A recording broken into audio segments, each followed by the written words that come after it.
Hi, Missy. I hear you crying. You've been fed. Last I looked, there was still some food in your bowl. I'll give you guys some tonight. It's going to be down to 33 tonight. It's only 62 today, and it's about 4:30. Getting close to 5. Just came out and checked the mail, and I noticed that some of the spring tulips and blooms are losing their petals. So I thought we would come and take a look at flowers and the prettiness while it's still here. We may get some rain on Wednesday, and if it's very hard, I think it'll probably beat the dogwood petals off and the rest of the tulips here. And finally, last week I made a video and there wasn't any green popping out, and now my crepe myrtle is really greening up. So down here's where all the Dutch tulips were, and usually I have a really good show. This isn't the worst year ever. I'm sure the heat and the drought probably didn't help last year, but I think they kind of overcrowded, and this group of bulbs has been in here like 8 years, 9 years. So let's see what we got going here. This last week, you didn't even see these, and in a week those will be the big white oriental lilies. And I'm going to come back in here and do some more. All these little clusters are an Asiatic lily. There's a daylily. These are pretty, and they're going to be losing their bloom soon. So yeah, the daffodils are gone, of course. Some of the red and yellow tulips back here are still pretty. Those are still pretty. They bloomed later than these others. Here's the Spanish bluebells, pink and purple. Here's the flowers on the rosemary. And that's odd. Okay. So I'm looking here at my Asiatic lily. We all see that? And then over here in the wildflower patch, I see some wildflower things coming back up. But Asiatic lily. Oh my gosh, I just remembered. I had planted last year before I did the wildflowers. I had found a really pretty pink, and I think I just plucked. I do believe that's a wildflower I just plucked. So I'm trying not to come through here and pick much of anything that, if I don't know it's a wild strawberry or a grass or a weed, I'm not touching it, because I guess I should have paid better attention, and I could probably Google it, but this was such a mix of wildflowers, and I can't quite remember what all their petals look like. Like a typical looking at the flowers, but all that grass has died out. I pretty much turned up the soil, so there's the lone. It's supposed to be like almost a black purple. And then I had 2 creamy white tulips that they used to come with. Creamy white, pale pink. Oh wait, this color pink. I don't know how that one got there. And then that wine black purple. I can't remember the name of it, but it was like a trio that went together well. I can't remember what they called it, but yeah, the dogwood is just so pretty, and I love how bright white the blooms are. I love dogwood blooms. I always wish they would stay all summer. I know flowers don't, but you're like, come on, you can lose them all, but just grow them back. You can see up in the holly, there's it's dark green typically, but there's a lot of little pale but new ones in there, and it's kind of hard to see, but it has pretty much soft wood, but it does have a pretty, I don't know, I can't really tell, but its trunk there is pretty good, and this tree makes a great, I can see bird nests all the way up, but it makes a good place for birds to nest. For one, it's pokey, so a lot of cats and other critters aren't going to stick their face in it to try to get your babies. And the way it gets so thick and being kind of a pokey leaf, they cling to each other. So I think it, they also have like a lot of these little small clusters like this on their big branches, and I think a couple of the nests I found last summer or the summer before probably fell out of there because of that. But so the dogwood's old, and this trunk on the side is dying. Paul's cut some of it back, but I need to come. I don't want to take it all because I don't want the tree to become too lopsided one direction. So I may have to have a tree guy come out, but I just can't afford to hire someone. I'd rather take it off at a healthy height, seal it so it can't grow anymore, but so that this heavy, biggest trunk is still in the ground and alive to help hold the rest of this up. That's where I put my swing. And I'll put it up this year. After my last visit to the doctor and he gave me my weight, I'm like, how am I 10 pounds heavier? I eat less, I'm full of stress. I don't know. Look at you. This is no match. She won't let me touch her, but she comes this close.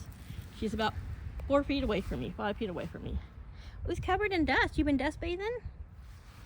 Come on, Noma. Come on, let me touch you. Come on. Oh, I don't think she's pregnant.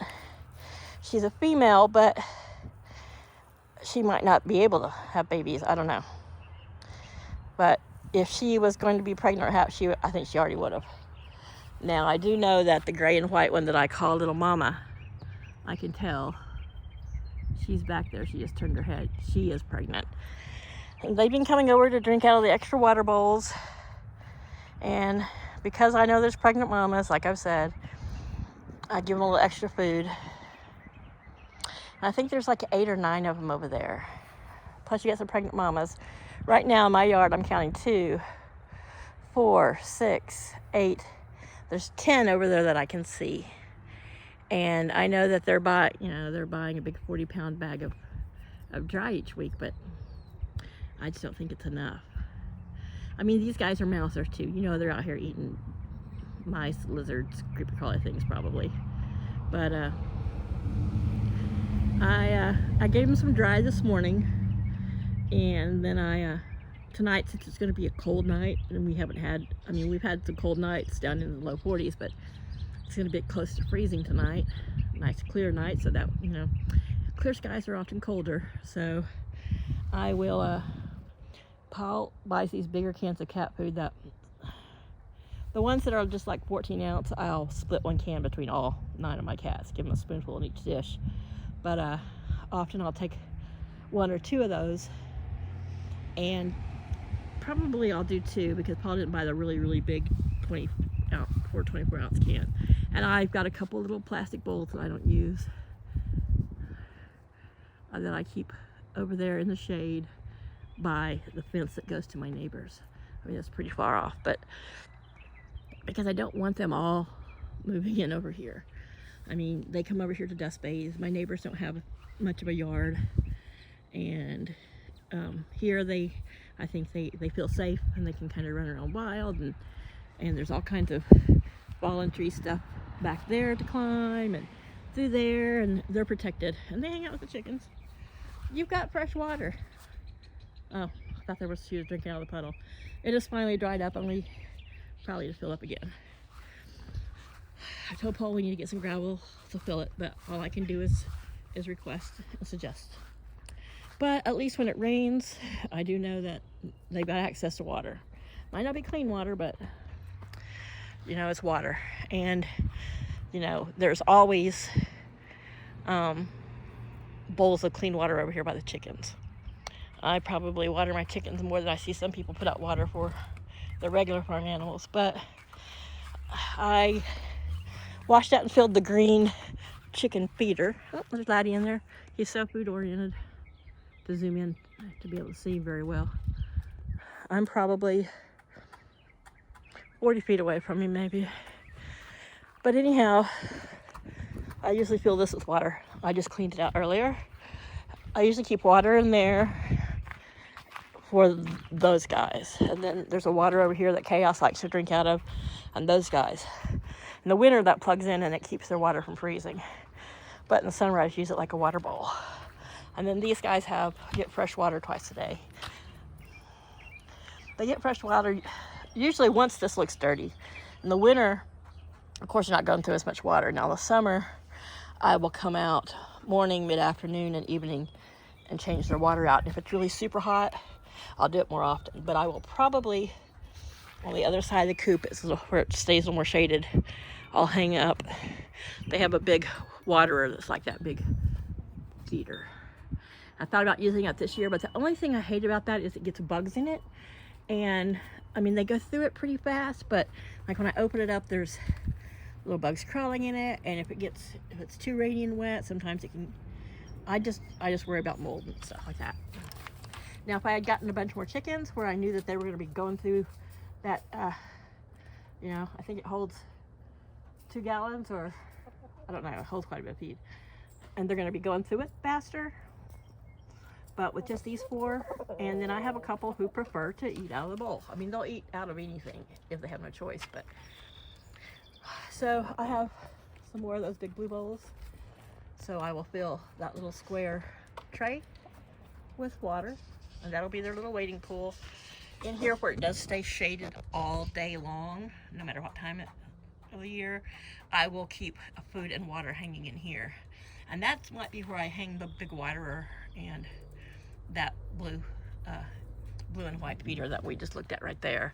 I might just hang them in here along that side, so that if it's inclement weather or it's too hot, they can come chill in the coop. Because I did notice last summer on the hot days, once I take the walls down in the coop and it's all open air, they actually will go in there to hang out or to nap, because it's sheltered and it's cool and, you know, whatever. But yeah, okay, so I'm gonna go in and try to relax, and I hope everyone's having a start to a great week. I got a bunch of gardening done. I made a bunch of videos earlier today, a few. You see I did a lot of weeding over there. I'm glad I put those cloches up, because we're having these really, really cold, freezing nights. And tonight, I took the one off the bigger of the cucumbers, but since we're gonna get that cold tonight, and tomorrow night probably. Tomorrow night I don't think we're supposed to get as low, but I'll probably put that cloche back around it. I mean, it's almost 5 now, so I'm gonna go ahead and do that now. Now we'll wait till after I water them. I'll probably water them a little bit later. Everything else there, give it a good drink. But anyhow, yeah. Feral cats, crazy chickens, and geriatric poultry protection cats. It's just a Monday at Kate's house. Bye, y'all.